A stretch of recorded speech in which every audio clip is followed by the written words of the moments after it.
Hello everyone, কেমন আছেন সবাই?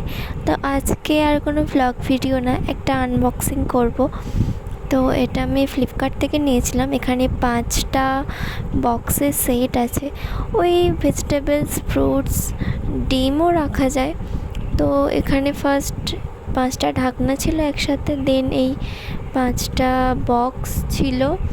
আর এইগুলো মেবি ড্রেনেজের জন্য দিয়েছে। এটা এরকমভাবে রেখে এর মধ্যে এটা দিয়ে তারপর আপনার ঢাকনাটা বন্ধ করে রাখতে হয়। সবজি টবজি ধুয়েও রাখা যেতে পারে, যার জন্য এটা দিয়েছে। জল এক্সট্রা থাকলে সেটা ঝরে যাবে। হ্যাঁ, অ্যামাজন, ফ্লিপকার্ট দুটোতেই অ্যাভেলেবেল, তবে ফ্লিপকার্টে একটু দাম কম। আপনারা কমেন্ট করলে আমি লিঙ্ক দিয়ে দেবো। এদিকে দেখেছেন, ও 3টে বাচ্চাকে দেখে ওখানে গিয়ে বসে আছে। এই রে, আমাকে দেখতে পেয়েছে, পেয়ে ডাকাডাকি আরম্ভ করেছে। এবার আমি ডাকলাম, এবার দেখি ও আর ওখানে নেই। তারপর আবার কি মনে হলো, নিজেই নেমে এসে দেখি বাবা মহারানী হাজির। ও এমনই করে জানেন, বাচ্চাগুলোকে রেখে নিজে একা একা ঘুরে বেড়ায়। তো যাই হোক, আজকের মতো এইটুকু। দেখা হচ্ছে নেক্সট ভিডিওতে।